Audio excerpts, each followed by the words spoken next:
주님이 가신 그 길, 사명 찬양을 강의 시작합니다.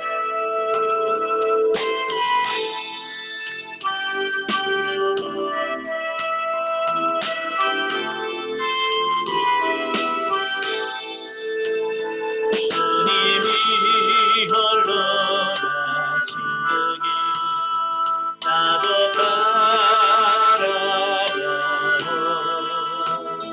모든 물마비를 흘리신 그 길을 나도 가고 험한 산도 난 괜찮소 바다 끝이라도 난 괜찮소 죽어가는 자를 위하여 나를 버리길 바라오 아버지 나를 보내주고 나는 달려가면서 목숨과 뛰기 위해서 나를 버려주고 주님이 홀로 가신 그 길 나도 따라가고 모든 물과 피를 흘리신 그 길을 나도 가고 험한 산도 난 괜찮소 바다 끝이라도 난 괜찮소 죽어가는 자를 위하여 나를 버리길 바라오 생명을 버리면서까지 나를 사랑한 남친 이 나를 나도 사랑하고 아멘. 기도하겠습니다. 은혜로우신 아버지, 이 시간도 귀한 말씀을 주셔서 감사합니다. 오늘 사도행전 20장의 말씀을 나눌 때에 성령께서 우리와 함께 하시고 말씀을 통해서 깨달아지게 하시고 정말 하나님의 말씀대로 사라져지는 귀한 역사가 우리 가운데 있도록 도와주옵소서. 시종을 주님께 맡겨오며 예수님의 이름으로 감사하며 기도합나이다. 아멘. 이 시간 우리 사도행전 20장을 보도록 하겠습니다. 사도행전 20장은 그 마게도냐 및 헬라 사역과 밀레도에서의 바울의 고별 설교에 대한 말씀을 하고 있어요. 자, 1절부터 6절까지 보면 마게도냐와 헬라 지방에서의 전도 사역에 대한 말씀입니다. 자, 우리 20장 1절부터 6절 우리 같이 보죠. 자, 소요가 그침에 바울은 제자들을 불러 권한 후에 작별하고 떠나 마게도냐로 가니라. 그 지방으로 다녀가며 여러 말로 제자들에게 권하고 헬라에 이르러 거기 석 달 동안 있다가 배 타고 수리아로 가고자 할 그때에 유대인들이 자기를 해하려고 공모함으로 마게도냐를 거쳐 돌아가기로 작정하니 아시아까지 함께 가는 자는 베레아 사람 브로의 아들 소바드라, 데살로니가 사람 아리스도와 세군도와 데베 사람 가이오와 및 디모데와 아시아 사람 두기고와 드로비모라. 그들을 먼저 가서 드로아에서 우리를 기다리더라. 우리는 무교절 후에 빌립보에서 배를 떠나 닷새만에 드로아에 이르는 그들에게 가서 이레를 머무니라. 아멘.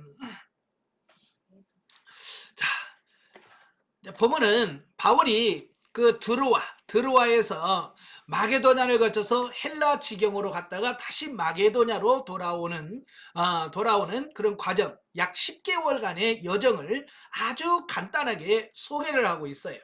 그러니까 그 데메드리오 소요 사건 19장에 그 소요 사건이 끝난 이후에 바울은 그 에베소를 떠나게 되어집니다. 떠나게 되면서 그가 크게 두 가지 일을 하게 되어지는데요. 첫째는 뭐냐면 고린도 교회로부터 들려오는 문제를 해결하는 것입니다. 바로 그 사이에 고린도 교회에 엄청난 위기가 닥쳐와요. 고린도전서 후서가 나오잖아요. 바로 고린도 교회에 많은 문제가 생겨서 힘들었던 거예요. 바로 그 사이에 10개월 사이에 바울은 그 고린도 교회 문제를 해결하고, 하나는 뭐냐, 예루살렘 교회에 보낼 구제 헌금을 모집하는 이 두 가지 일을 하게 됩니다. 자, 그래서 바울은 고린도전서를 기록하여 디도로 하여금 고린도를 방문하게 하고 드로아에서 다시 만날 것을 약속하게 되어집니다.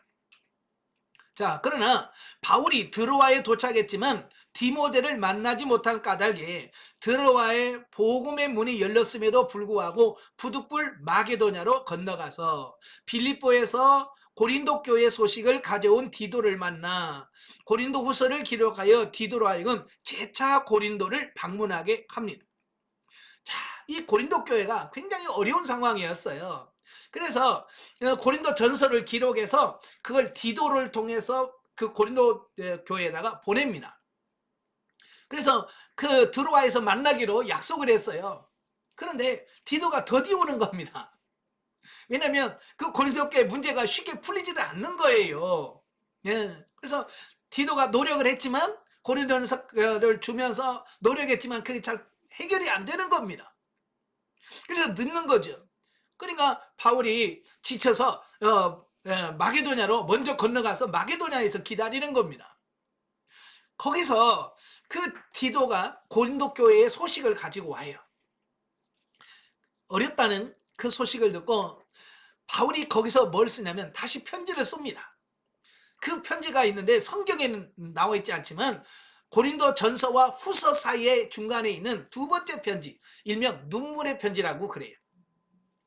참말로 고린도 교회를 향해서 눈물로 쓴 편지가 하나 있어요. 그래서 그 편지를 고린도에 다시 보냅니다. 그 간절하게 쓴 바울의 눈물의 편지를 보고 많은 고린도 교회 성도들이 감동을 받아요. 그래서 많이 돌아오게 되죠.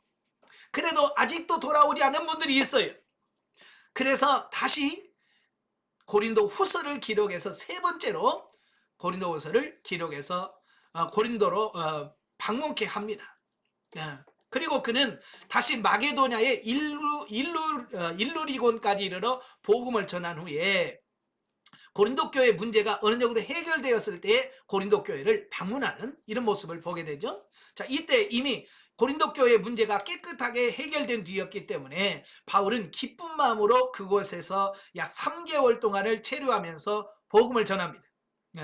근데 3개월은 이제 겨울이죠. 겨울을 그 고린도 교회에 머물면서 충분하게 그들에게 다시 하나님의 말씀을 가르치고 그들과 관계를 회복시킨 이후에, 그 후에 그가 배를 타고 수리아로 귀환하려고 했지만 그를 살해하려는 유대인들의 음모를 알고 다시 왔던 길을 돌이켜서 마게도냐로 거쳐 드로아로 돌아가게 된다라고 하는 겁니다. 참 바울의 그 전도 사역을 보면 굉장히 바쁘게 움직여요. 그죠? 예?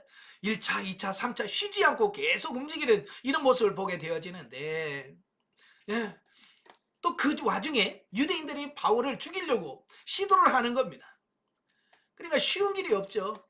그래서 그는 배를 타고 가면 너무 쉬운데, 그냥 배를 타고 그냥 바로 수리아로 이렇게 한꺼번에 가면 편한데 그 유대인들이 죽이려고 작정을 하니까 배를 타고 쉬운 길을 가지 못합니다.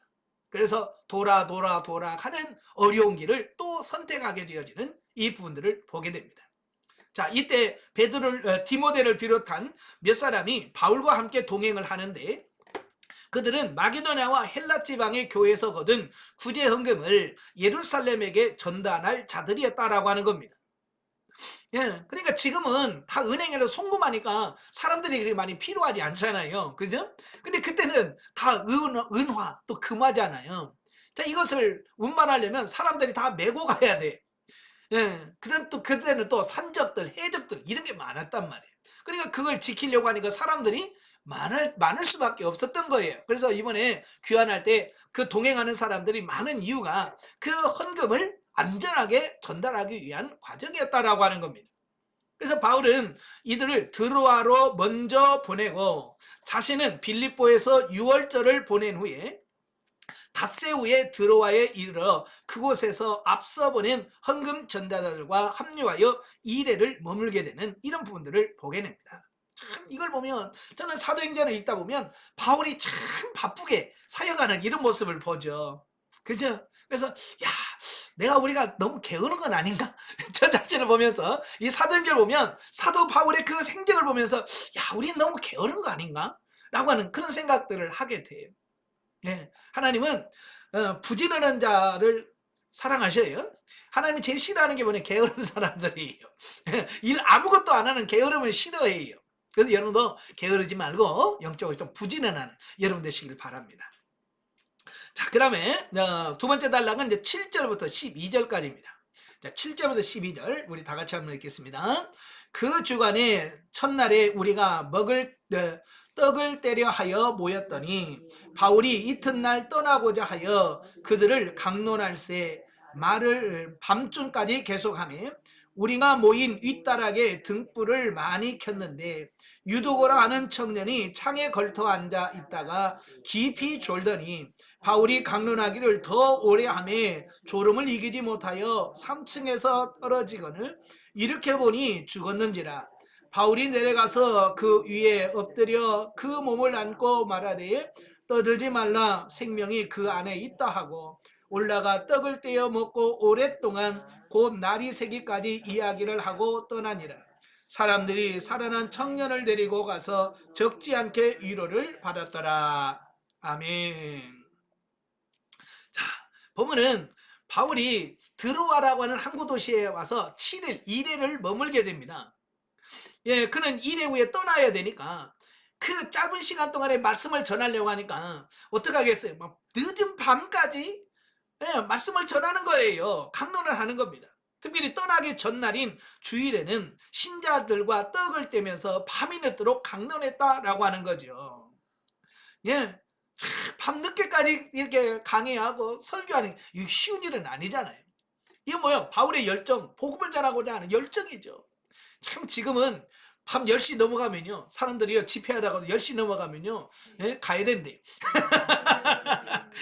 옛날 제가 어렸을 때 시골에서 부흥회 하잖아요. 시작 시간은 있어도 마치는 시간은 정해지진 않았어요. 제가 어렸을 때 보면 밤 11시고 12시고요. 강사님이 끝내야 끝나는 거야. 그래서 끝나는 시간은 정하지 않았어요.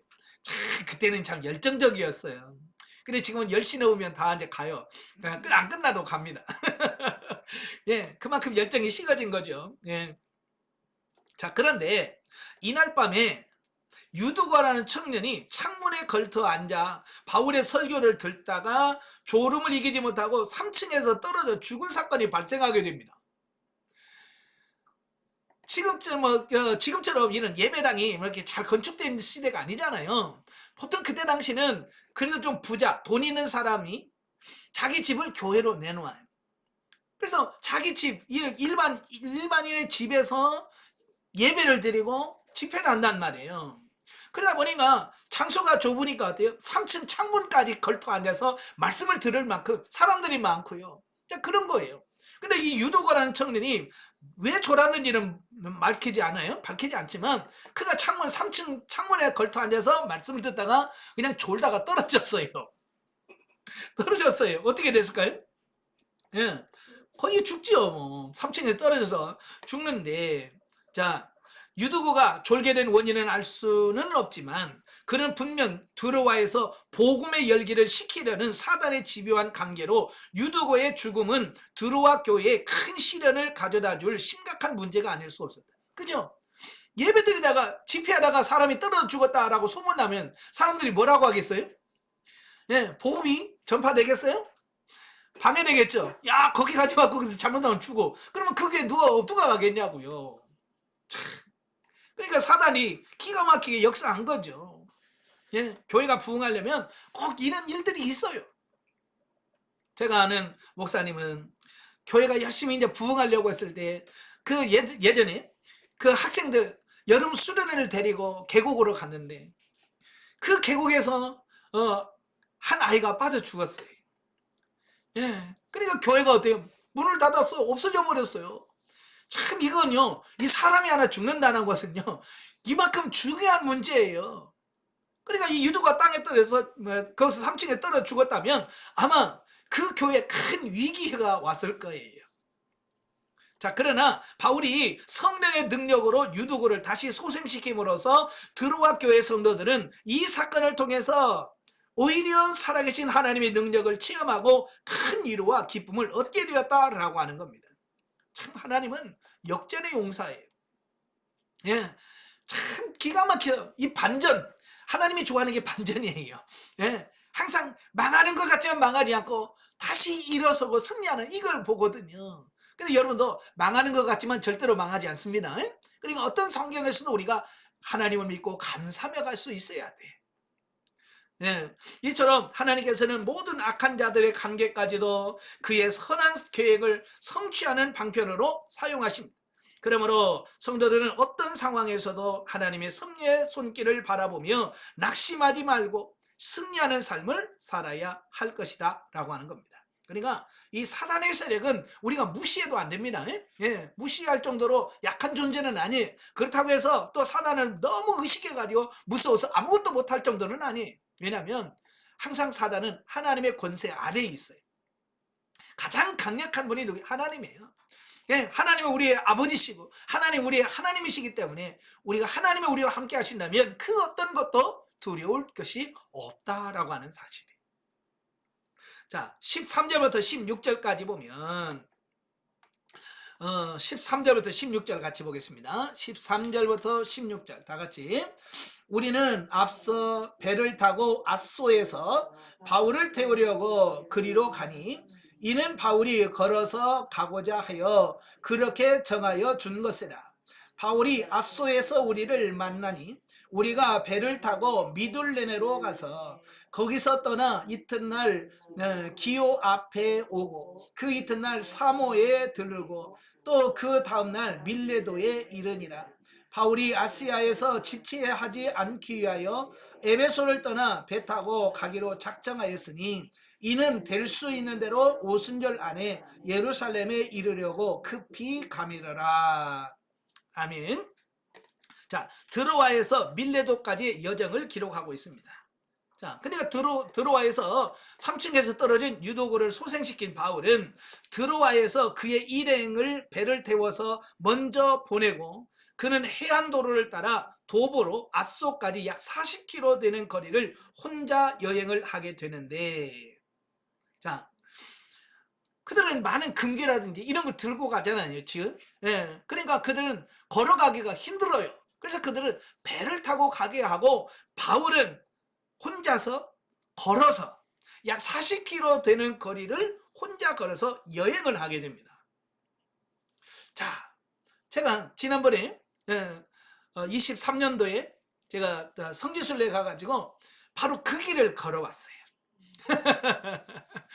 예, 터키에 가니까 옛날 그 길이 남아있어. 로마 시대의 그 길이. 그리고 바울이 드로아에서 앗소까지 걸어가는 그 길이 지금도 일부가 남아있다고 하더라고요. 그래서 그 길을 가봤습니다. 자, 사진을 보는데요. 자, 그 길이 이렇게 포장이 되어 있어요. 이게 바울 시대에 드로아에서 앗소까지 가는 길이에요. 이렇게 돌로 포장이 되어 있습니다. 예. 지금 아스팔트하고는 비교가 안 되죠. 이게 동영상인데요. 자, 이렇게 쭉 이 돌로 그 드로아에서 앗소도까지 걸어갈 수 있도록 이렇게 길을 만들어 놓았습니다. 예. 좀 선명하지 않죠? 예. 원본은 깨끗한데 이걸 줌으로 이렇게 하다 보니까 화질이 좀 떨어져서 그렇습니다. 그냥 이렇게 길이 있다 여기까지만 하시면 좋을 것 같아요. 자, 길이 이렇게 생겼어요. 돌로 이렇게 다 포장이 되어 있습니다. 모든 길이 로마로 통한다고 하는 것처럼 이렇게 길이 쫙 열려져 있습니다. 자, 이 길을 사도 바울이 걸어가는 거예요.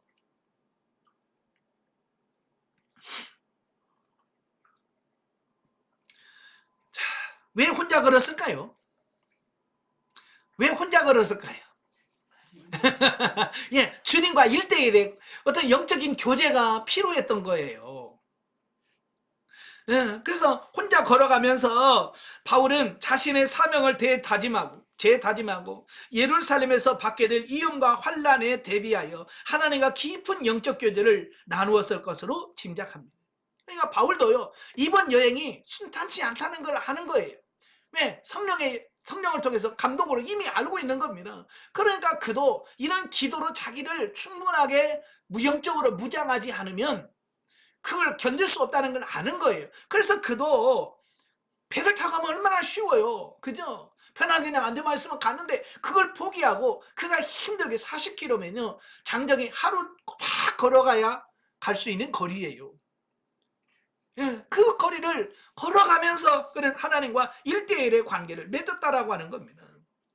예, 바로 이건 오늘날 영성훈련하고 있는 저와 여러분들에게 필요한 자세라고 볼 수 있겠죠.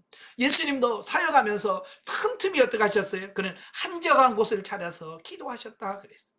왜? 기도하지 않으면 이 영적인 사역을 할 수가 없기 때문에 그렇습니다. 우리가 이 영성적 삶은 기도 외에는, 기도하지 않고는 이 영성의 길을 갈 수가 없는 거예요. 그래서 여러분도 항상 기도하시는 여러분 되시길 바랍니다. 아시겠죠? 자, 한편 아소에서 합류한 바울 일행은 미둘레네 또 기오, 사모를 거쳐서 밀레도에 이르게 되는데요. 밀레도는 바울이 3년 동안 목회를 했던 에베소와는 매우 가까운 곳이었으나 바울은 아시아에서 오래 지체하지 않기 위하여 에베소에 들르지 않고 에베소 교회 장로들을 불러 권면함으로써 에베소 교회에 대한 그의 방문을 대신하는데, 그 이유는 바울이 어떻게든지 오순절까지 예루살렘에게 당도하기 위해서였다라고 하는 겁니다. 자, 그러면 왜 그렇게 바울이 오순절에 맞추려고 했는가라고 하는 거예요. 예, 두 가지가 있는데요. 첫째는 그 마게도냐와 아가야 지방의 교회에서 모금한 헌금을 속히 전달하여 예루살렘 교회와 이방 교회가 하나됨을 보여주고자 했다는 겁니다. 또 하나는 그 오순절에 각국에 있는 사람들이 다 오순절 지키게 모이잖아요. 그죠? 옛날 시골에 보면 장날이 있잖아요. 장날이 되면 어때요? 한사 하나든 장이 사람들을 부글부글 박짝박짝 하잖아요. 그러면 사람들이 많다는 것은 그만큼 복음을 전할 수 있는 기회가 있다는 거예요. 그래서 바울은 그 오순절을 지키기 위해서 많은 사람들이 모이면 바로 그들에게 복음을 전할 수 있는 기회를 찾기 위해서 오순절에 맞춰 가려고 했다라고 하는 겁니다. 예. 자, 그래서 우리도 마찬가지, 사람들이 모이는 것은, 예, 사람이 많이 모인다는 이야기는 결국 복음을 전할 수 있는 기회가 된다라고 하는 거예요. 그래서 이 명절 같은 데는 어찌 보면 믿지 않는 사람도 찾아오잖아요. 그죠? 바로 그때 우리가 전도할 수 있는 가장 좋은 기회가 아닌가. 그죠? 그래서 저는 그래요. 우리 신앙생활하고 있는 집사님, 권사님들에게 이 명절 때 집에 가라. 예, 시댁에 가고 친정에 가라. 가서 그들 믿지 않는 그들에게 복음을 전해라. 예, 많은 분들이 안 가요. 예, 안 가니까 복음을 전할 기회가 없잖아요. 그죠? 우리가 일부러 찾아가지는 못하지만 명절 때는 가만히 있어도 오잖아요. 그죠? 그래서 이런 명절 같은 때 우리가 이용해서 하나님의 말씀을 전하고 전도할 수 있는 그런 기회를 삼는 것이 중요하다라는 겁니다. 자, 17절부터 38절까지 보면 에베소 교회를 위한 바울의 고별 설교가 나옵니다. 자, 17절부터 38절까지 봅니다. 17절부터 38절 좀 깁니다만은 같이 읽습니다. 바울이 밀레도에서 사람을 에베소로 보내어 교회 장로들을 청하니 오매 그들에게 말하되 아시아에 들어온 첫날부터 지금까지 내가 항상 여러분 가운데 어떻게 행하였는지를 여러분도 아는마니 곧 모든 겸손과 눈물이며 유대인의 관계로 말미암아 당한 시험을 참고 주를 섬긴 것과 유익한 것은 무엇이든지 공중 앞에서나 각 집에서나 거리낌이 없이 여러분에게 전하여 가르치고 유대인과 헬라인들에게 하나님께 대한 회개와 우리 주 예수 그리스도께 대한 믿음의 증언을 한 것이라. 보라, 이제 나는 성령에 매여 예루살렘으로 가는데 거기서 무슨 일을 당할는지 알지 못하노라. 오직 성령이 각 성에서 내게 증언하여 결박과 환난이 나를 기다린다 하시나.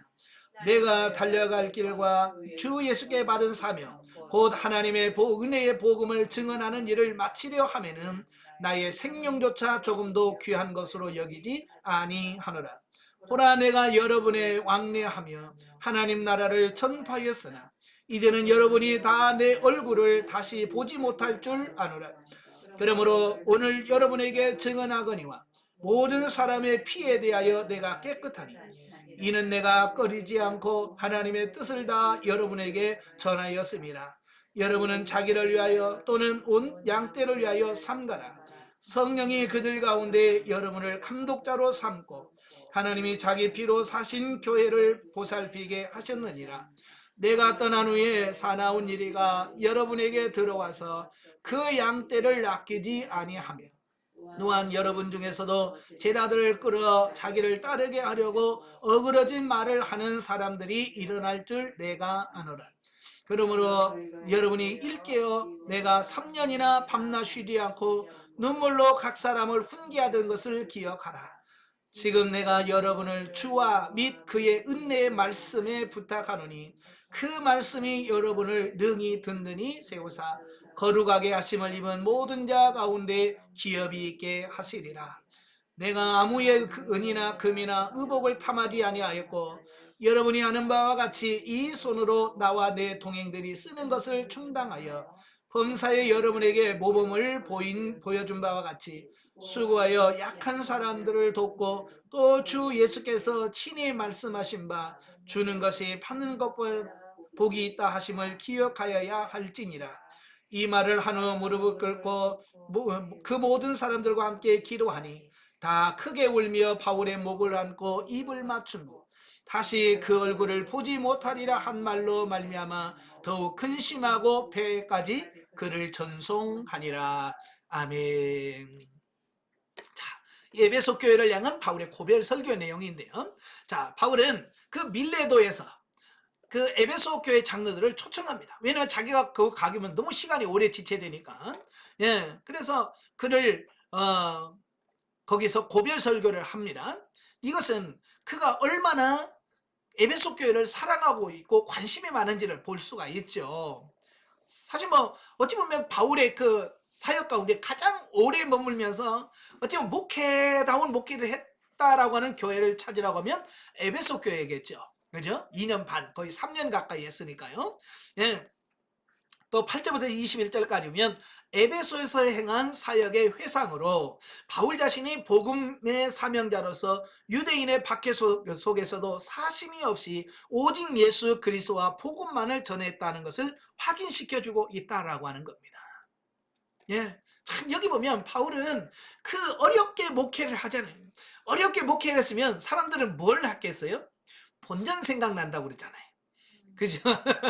내가 이렇게 힘들게 세웠는데 라고 하는 것 때문에 너희들이 나한테 이렇게 했으면 나한테 좀 보답해야 되지 않을까? 라고 하는 어떤 육신적인 물질적인 기대를 갖고 있을 건데 바울은 전혀 그런 게 없다란 말이에요. 그런 욕심이 없어요.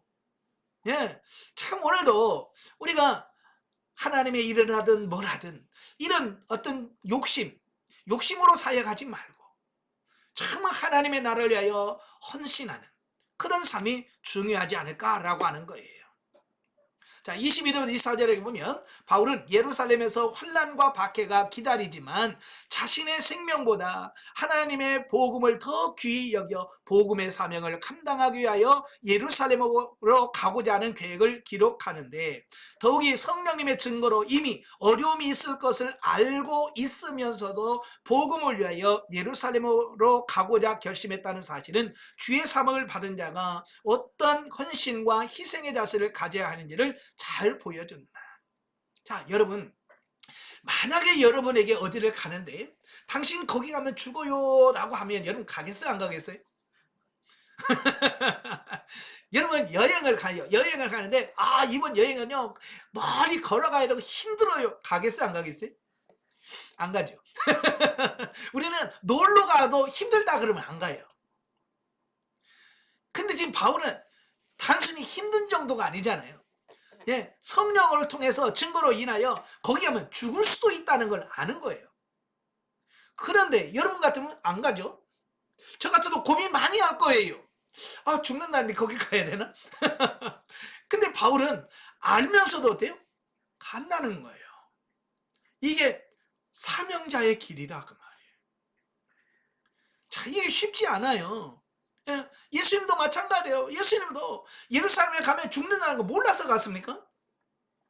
아니요. 그런 제자들에게 내가 이번에 올라가면 대사님과 서기관한테 붙잡혀서 내가 죽을 거야. 십자가 못 박게 죽을 거야까지 이야기를 하면 다 알아요. 그렇지만 뭐요? 그게 하나님의 뜻이란 말이에요. 자기의 사명이란 말이에요. 그래서 예수님은 자기가 예루살렘에 가면 죽는다는 걸 알면서도 가는 거예요. 이게 사명자의 길이거든요. 근데 오늘날은 어렵다, 힘들다고만 하면 전부 다 도망가 버려. 그러니 어떻게 우리가 참 신앙을 소유할 수 있겠는가? 그러니까 이 사도행전을 보면서 우리가 자세가 정말 복음을 대하는 우리 사명자의 자세가 어떠해야 되는지를 정확하게 우리가 깨달으셔야 돼요. 자, 그 다음에 25절 31절에 보면 바울은 자신이 복음을 전하다가 순교를 당할 것과 에베소에서 이단이 출현하여 배교의 길로 미혹할 것을 경고하고 있다라고 하는 겁니다. 바울은 영적인 시각으로 열어서 보니까 바울이 떠나고 나서 얼마 후에 이단들이 교회에 들어와서 혼란스럽게 할 것을 보고 있는 겁니다. 그래서 바울은 그들에게 뭐라고 그래요? 32절에 지금 내가 여러분을 주와 및 그의 은혜의 말씀에 부탁하노니 그 말씀이 여러분을 능히 든든히 세우사. 예, 이단들이 들어올 거라는 걸 이미 알고 있어. 그래서 너희가 붙잡을 게 뭐냐? 말씀이다. 하나님의 말씀을 붙잡아라 라고 권면하고 있습니다. 여러분, 이 이단에 넘어가지 않으려면 우리가 말씀을 굳게 붙잡아야 돼. 그래서 나중에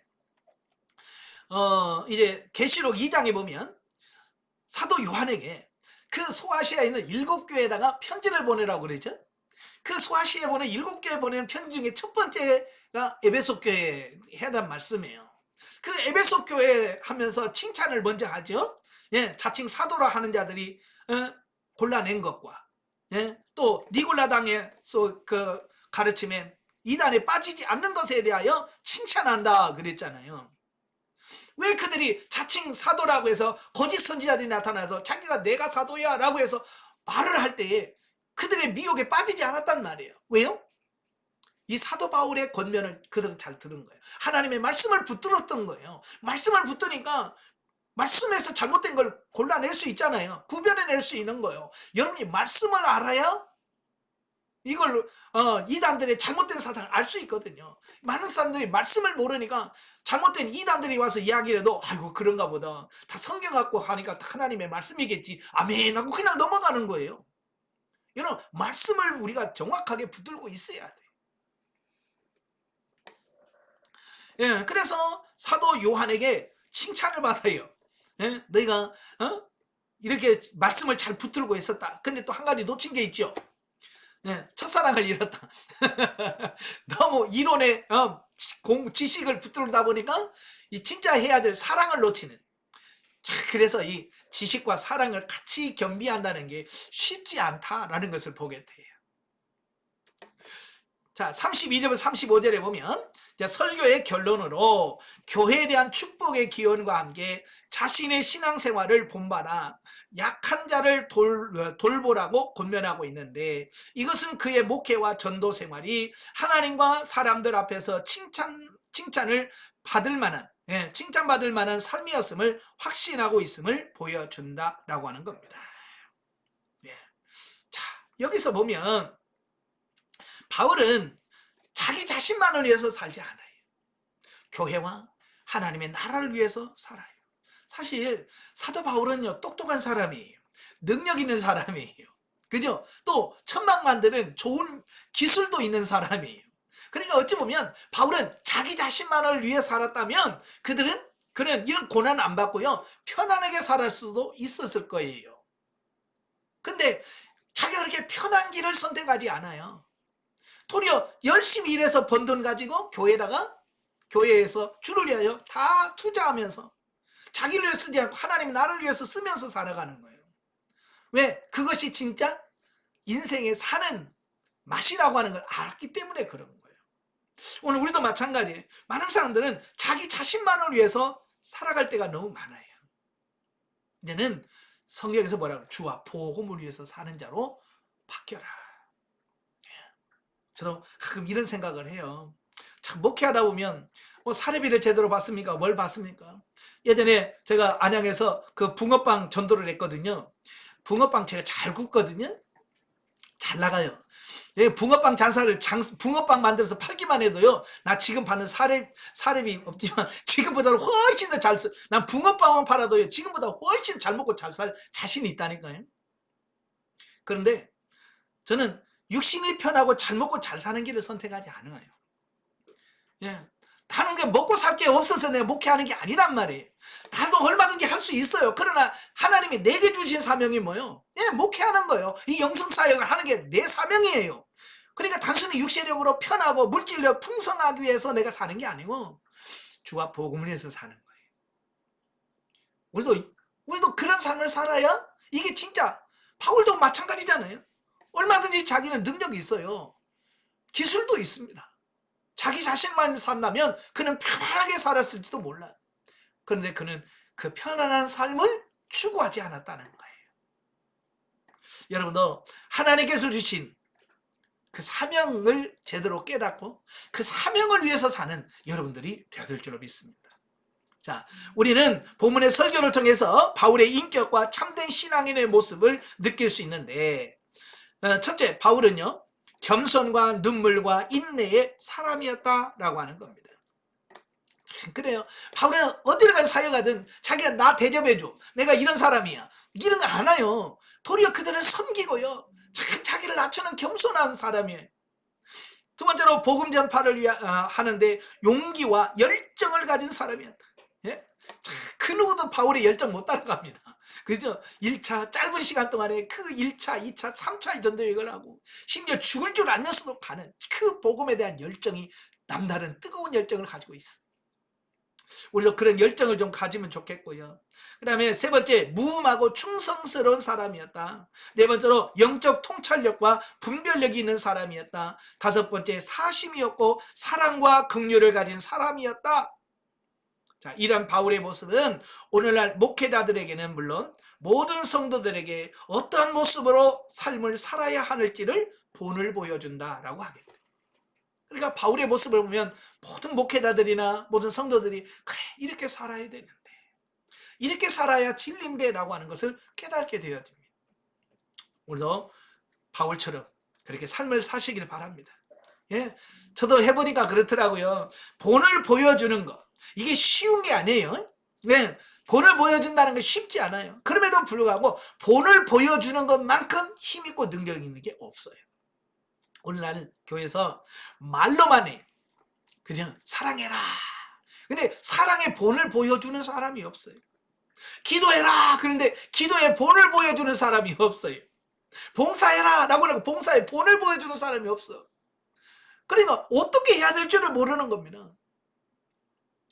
그와 그런 시대에 하나님께서 여러분을 영성훈련을 통해서 이렇게 성장시켜 주셨다면, 이제 여러분의 섬기는 교회에서 여러분이 기도는 이렇게 하는 거야, 봉사는 이렇게 하는 거야, 하나님의 사랑은 이렇게 하는 거야 라고 본을 보여줘서 성도들로 하여금 야, 그분 보면 마치 진짜 신앙생활하는 것 같아, 그분 보면 예수님 보는 것 같아 라고 할 정도로 우리가 변화된 삶을 사는 우리가 돼야 됩니다. 아시겠죠? 예. 자, 결론, 성경 계시발전사적 이해를 보도록 하겠습니다. 자, 오늘은 순교 또는 순교자라고 하는 부분을 보도록 하겠습니다. 자, 본문 24절에 보면 내가 달려갈 길과 주 예수께 받은 사명 곧 하나님의 은혜의 복음을 증언하는 일을 마치려 하면은 나의 생명조차 조금도 귀한 것으로 여기지 아니하리라. 자기는 주와 복음을 위해 사람이 생명도 내놓겠다는 거예요. 바로 그게 뭐예요? 그게 순교거든요. 예. 여러분, 사람 중에서 제일 무서운 사람이 누군 줄 알아요? 죽기 살기로 덤비는 사람. 아니, 죽기를 각오하고 덤비는 사람은요, 아무도 못 이겨요. 제가요, 중학교 때 예, 중학교 때 친구 하나가 있었는데요. 그 친구는요, 키가요, 제일 작아요. 그때 줄 키 순서대로 하면 걔가 3번이에요, 3번. 네, 최씨인데. 걔는요, 키가 아무리 큰 애도 못 건드려요. 키도 작은데 아무도 못 건드려. 왜냐면요, 걔는요, 싸우면요, 죽기 살기로 덤벼. 그러니까 처음에는 힘 있는 애들이 이겨요. 왜 힘으로 하니까 폭폭 때리고 막. 그러니까 얘가 못하는데, 얘는요 하루 종일 끝까지 덤벼. 오늘 못하죠, 내일까지 또 와. 그러니까 걔는 건들면 끝장을 봐요. 나중에 걔가 잘못했어요, 내가 미안해 해야 끝나. 그 전에는 끝나질 않아요. 막 하루고 이틀이고 3일이고 막 계속 가니까. 그러니까 친구들이 아예 걔는 건들질 않아요.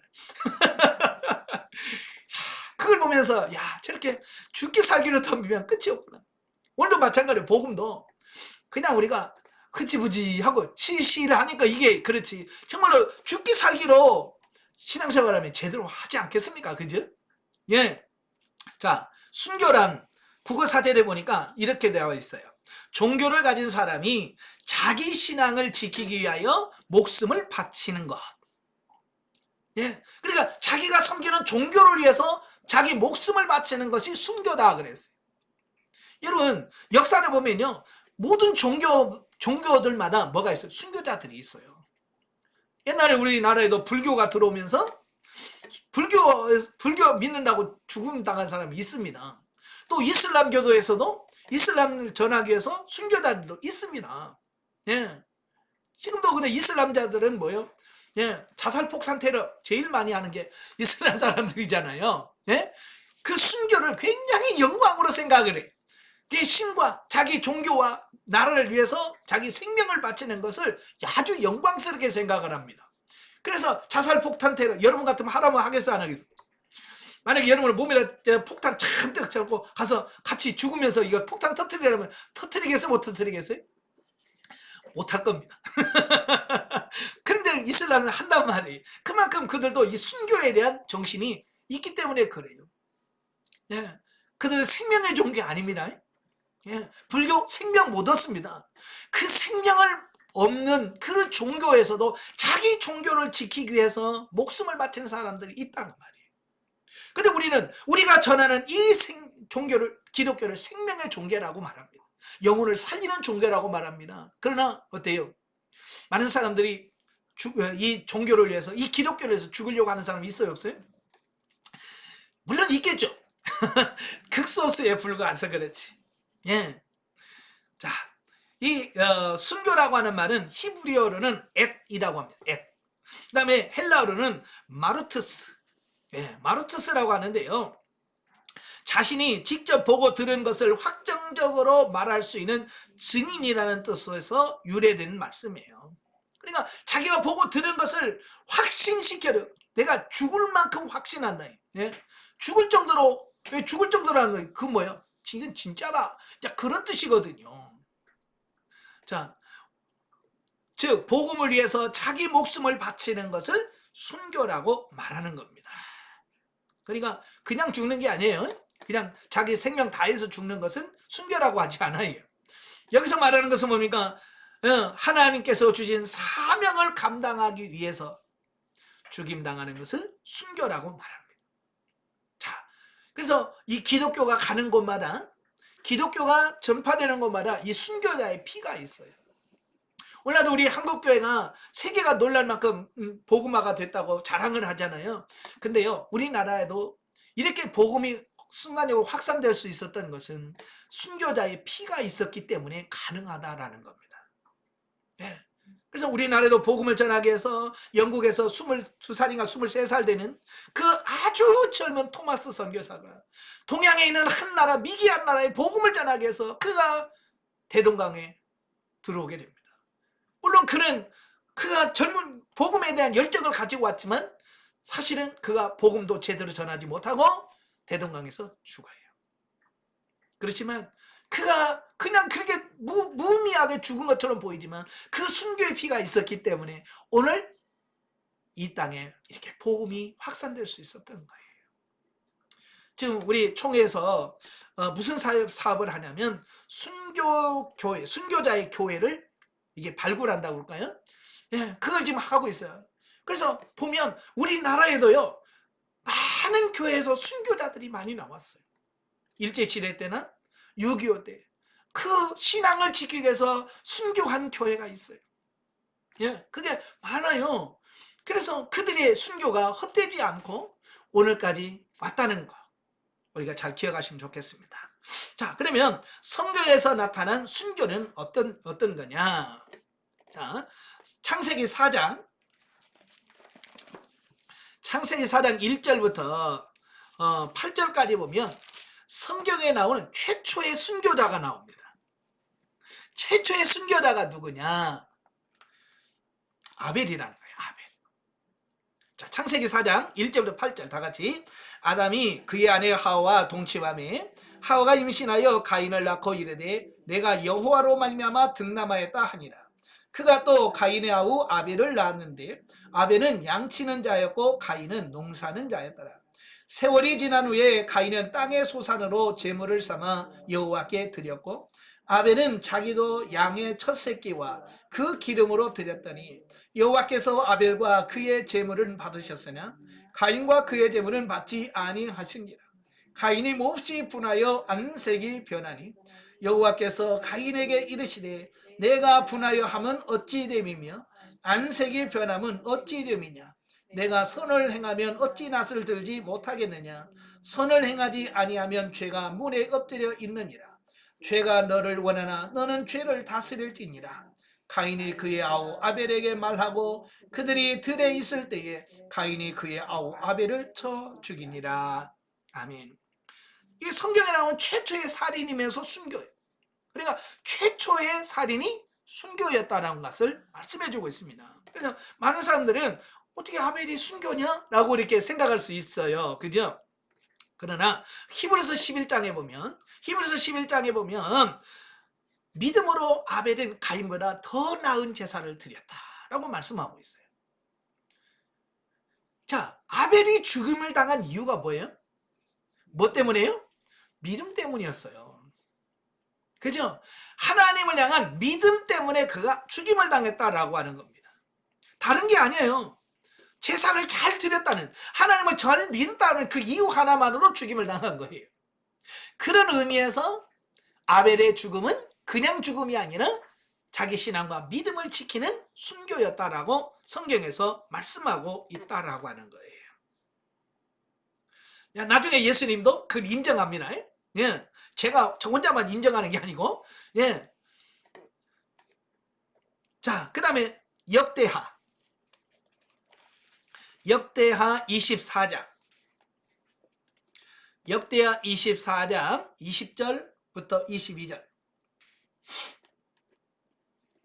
역대하 24장 20절부터 22절까지 봅니다. 다 같이. 이에 하나님의 영이 제사장 여호야다의 아들 스가랴를 감동시키매 그가 백성 앞에 높이 서서 그들에게 이르되 하나님이 이같이 말씀하시기를 너희가 어찌하여 여호와의 명령을 거역하여 스스로 형통하지 못하게 하느냐 하셨나니 너희가 여호와를 버렸으므로 여호와께서도 너희를 버리셨느니라 하나 무리가 함께 꾀하고 왕의 명령을 따라 그를 여호와의 전뜰 안에서 돌로 쳐 죽였더라. 요아스 왕이 이와 같이 스가랴의 아버지 여호야다가 베푼 은혜를 기억하지 아니하고 그의 아들을 죽이니 그가 죽을 때에 이르되 여호와는 감찰하시고 시원하여 주옵소서 하니라. 자, 여기에 나오는 스가랴 선지자가 나오죠. 이 스가랴가 누구냐면 여호야다의 아들입니다. 여호야다가 누구냐면 바로 그 요아스 왕이 나오죠. 네, 요아스 왕의 아버지가 누구예요?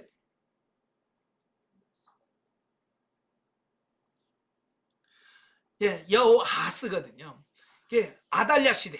네, 아달랴가 자기 아버지가 그 북이스라엘의 예후에게 죽임을 당해요. 예, 죽임을 당해. 그러니까 아달랴가 자기 남편 여호람이 죽고요. 그의 아들을 왕 삼았는데 아들도 죽어버렸어요. 그러니까 이 아달랴가 갑자기 욕심이 생긴 거예요. 그래서 자기 손자들을 다 죽여요. 자기 손자들을 다 죽여 자기가 왕이 돼버려요. 그래서 6년 동안 왕으로서 남유다를 통치하게 됩니다. 그때에 태어난 지 6개월밖에 안 된 그 여호아스의 아들이 하나가 있어요. 예, 바로 그 아들이 누구냐? 요아스예요. 그래서 이 아달랴가 자기 손자들을 막 다 죽이는데 바로 여호야다의 아내죠. 여호세바라고 하는 그 사람이 바로 그 요아스를 몰래 빼냅니다. 얘 태어난 지 얼마 안 돼가지고 못 찾는 겁니다. 그래서 성전에서 숨기를 키우는 겁니다. 이 성전은 왕도 함부로 못 뒤지는 곳이에요. 그래서 성전 안에서 그 아이를 몰래 키워요. 6년 동안이나 키워요. 그래서 그가 7살이 되었을 때에 이 여호야다 제사장이 백부장들을 모으고 그래가지고 이 7살 된 요아스를 유다의 왕으로 등극을 시키는 겁니다. 어찌 보면 이 여호야다는 요아스의 은인이죠. 자기를 살려주고 자기를 왕이 되게 한 사람. 그래서 이 여호야다가 살아있을 때는요 말을 잘 들었어요. 그래서 여호야다가 하자는 대로 합니다. 그런데 이 여호야다가 나이 많아서 죽어요. 예, 그래서 죽고 나니까 이 요아스가 갑자기 마음이 변심을 하게 돼요. 그래서 하나님을 잘 섬겼던 삶이 이제는 하나님을 거역하고 우상을 숭배하고 타락해 버리는 겁니다. 그냥 하나님과 점점점 멀어지는 겁니다. 그러니까 그 꼴을 얼마나 보기 아프게 가슴 아프겠잖아요. 누가? 여호야다의 아들 스가랴. 자기 아버지가 그렇게 키워서 왕으로 세웠는데 우상을 숭배하고 막 이런 모습 보니까 너무 속 터지는 거예요. 그가 그래서 성령에 충만하고 백성들 앞에서 이건 아니다. 하나님을 거역하지 마라. 이건 망하는 길이다라고 외칩니다.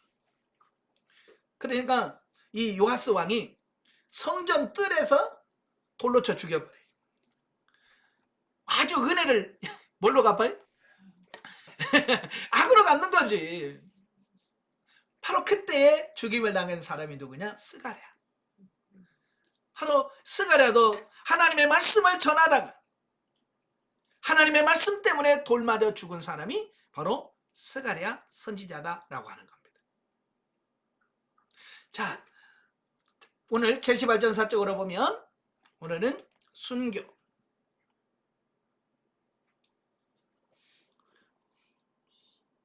순교 또는 순교자. 자, 구약에서 제일 먼저 순교 산 사람이 누구라고요? 아벨. 그 다음에 두 번째 말씀하신 분이 누구요? 스가랴. 이 두 사람만 있을까요? 아니요, 많이 있어요. 이 외에도 구약에서도 순교자들이 많이 있어요. 대표적인 사람이 또 누가 있냐면 훌. 네. 아론과 훌 아시죠? 그 모세가 출애굽기 17장에 산에 올라가서 기도할 때에 그 팔이 내려오면 이스라엘 치고 올라가면 이긴단 말이에요. 그러니까 좌우에 팔을 붙들고 기도했던 사람이 누구냐면 훌과 아론이거든요. 근데 그 사건 이후에 이 훌이 기록이 안 나와요. 그죠? 성경에. 자, 이 훌은 왜 안 나올까? 자, 전설에 의하면 이런 거예요. 출애굽기 32장에 보면 금송아지를 만들잖아요. 그죠? 금송아지를 만들어. 근데 아론은 그래 그러면 금반지랑 다 꺼내놔. 그래서 아론은 백성들의 요구를 따라서 금송아지를 만들어. 근데 그때 훌이 이건 아니다. 반대했다는 거예요. 예, 그럼 만들면 안 된다라고 반대를 하니까 사람들이 훌을 죽였다는 거예요. 돌로 쳐서. 예. 그래서 이 훌이 그때 죽어서 없어졌. 예, 죽어서 이제 기록이 안 됐다라고 그런 전설이 있습니다. 예, 그래서 이 훌도 순교자에 있고요. 더 나가서 이사야 선지자. 이사야. 이것도 성경에 나와 있지 않아요? 성경에 나와 있지만 전설에 의하면 이 이사야도 그 므낫세 왕, 므낫세가 누구냐면 히스기야의 아들이죠. 예, 히스기야의 아들 므낫세가 왕으로 됐을 때에 계속해서 하나님의 말씀을 선포하면서 하나님의 징계와 심판을 선포하는 거예요. 그러니까 므낫세가 죄짓다 보니까 이게 자꾸 거슬리는 거예요. 그래서 이사야 선지자를 산 채로 톱으로 켜서 죽였다. 이런 전설이 있습니다. 그러니까 기록이 안 돼 있지만 수많은 순교자들이 등장하고 있습니다. 이건 뭐냐? 이 순교자의 예표와 모형과 그림자로 이미 구약에서부터 순교자가 존재하고 있었다라고 하는 것을 말씀해주고 있습니다. 자, 이걸 구약의 순교자로 인정하는 구절이 나오죠. 자, 누가복음 15장이라고 되어 있는데 11장입니다. 누가복음 11장 50절부터 52절. 누가복음 11장입니다. 11장 50절부터 51절 다 같이. 창세 이후로 흘린 모든 선지자의 피를 이 세대가 담당하되 곧 아벨의 피로부터 제단과 성전 사이에서 죽임을 당한 사가랴의 피까지 하리라. 내가 너희에게 이르노니 과연 이 세대가 담당하리라. 화 있을진저 너희 율법 교사여, 너희가 지식의 열쇠를 가져가서 너희도 들어가지 않고 또 들어가려고자 하는 자도 막았느니라 하시니라. 자, 여기서 51절에 둘 나오죠? 아벨이 나오죠? 네. 아벨, 예수님도 아벨의 순교자로 인정을 했어요. 또 여기서 사가랴가 나오는데 이 사가랴는 스가랴를 말하는 거예요. 예. 예, 스가랴, 샤가랴. 예, 발음이 좀 비슷한 좀 글자가 틀린데 같은 인물입니다. 예, 같은 인물이었다라고. 예수님도 구약의 이 하나님의 말씀 때문에 죽임당한 사람이 있었다라고 예수님이 직접 인정한 사람이다라고 보면 되겠습니다. 자, 그러면 이제 4번 보시면 마태복음 24장 9절부터 13절. 마태복음 24장 9절부터 13절. 자, 다 같이. 그때 사람들이 너희를 환란에 넘겨주겠으며 너희를 죽이리니 너희가 내 이름 때문에 모든 민족에게 미움을 받으리라. 그때 많은 사람들이 실족하게 되어 서로 잡아주고 서로 미워하겠으며 거짓 선지자가 많이 일어나 많은 사람을 미워하겠으며 불법이 성행함으로 많은 사람이 사랑이 식어지리라. 그러나 끝까지 견디는 자는 구원을 얻으리라. 아멘. 여기서 24장은 말세에 주님 오시기 직전에 일어난 여러 가지 현상들 중에서 뭐가 나와요? 그때 너희를 환란에 넘겨주고 죽이리라. 예, 이 말세가 되면 이 교회에서 많은 사람들이 죽임을 당할 것에 대한 말씀을 하고 있습니다. 예, 그러니까 예수님도 순교가 있게 될 것을 이미 그가 예언하고 있다라고 하는 겁니다. 뿐만 아니라 누가복음 21장 똑같은 말이고요. 그 다음에 마태복음 27장 45절부터 56절까지 보면 예수님께서 이 복음 때문에 많은 사람들이 죽을 거라고만 말씀하지 아니하시고 자기도 직접 죽으셨어요. 예, 예수님이 순교의 본을 보여주셨다라고 하는 사실이에요. 자, 그러니까 말로만이 아니라 실제로 보여줬다는 거예요. 이게 중요한 거예요. 만약에 예수님께서 야 죽이리라 그러고 예수님이 살겠다고 만약에 도망갔다고 칩시다. 그러면 그 예수님 믿을 이유가 있어요, 없어요? 말과 행동이 다르면 믿을 이유가 없죠. 그렇죠? 근데 예수님은 그렇지 않으셨어요. 이렇게 많은 죽임을 당할 것이다 라고 말씀하시고 자기도 죽음의 자리에 직접 가셨어. 그래서 죽음에 대하여 담대하잖아요. 예, 십자가에 못 박혀 죽으면서까지 자기의 한 말을 성취하시는 이 부분을 보게 되어지는 겁니다. 자, 그래서 신약시대에 예수님도 어때요?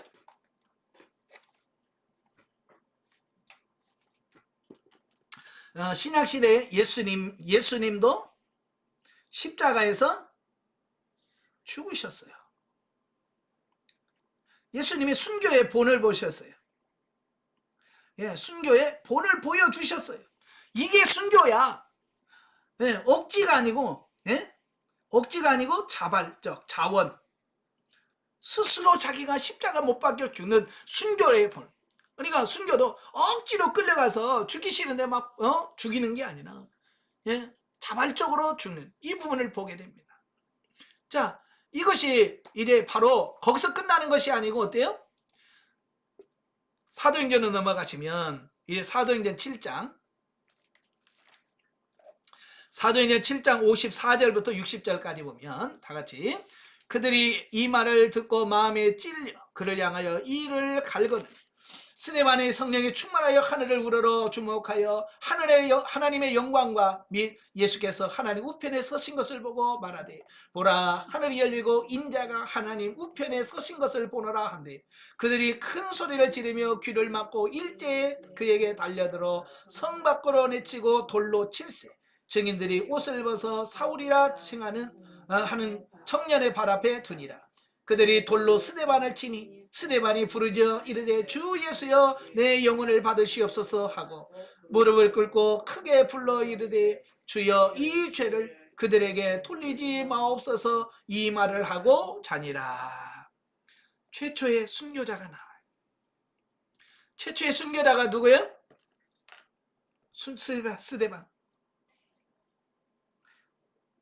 스데반 성령 시대, 교회 시대 최초의 순교자로서 스데반이 등장을 하게 되어집니다. 그 다음에 두 번째 순교자가 나오죠? 사도행전 12장. 자, 사도행전 12장에 보면 자, 1절부터 3절 다 같이 그때에 헤롯 왕이 손을 들어 교회 중에 몇 사람을 해하려 하여 요한의 형제 야고보를 칼로 죽이니 유대인들이 이 일을 기뻐하는 것을 보고 베드로도 잡으려 할세 때는 무교절 기간이라.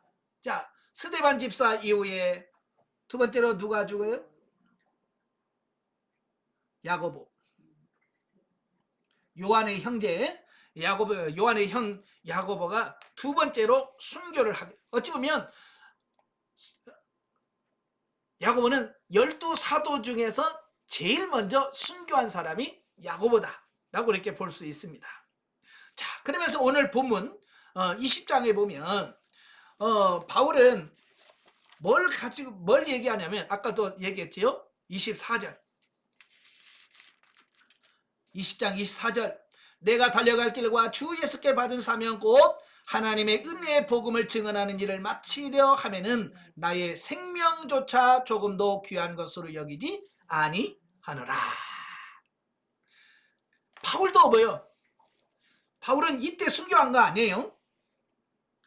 바울 이때 순교한 게 아니지만 이미 순교한 거나 마찬가지인 거예요.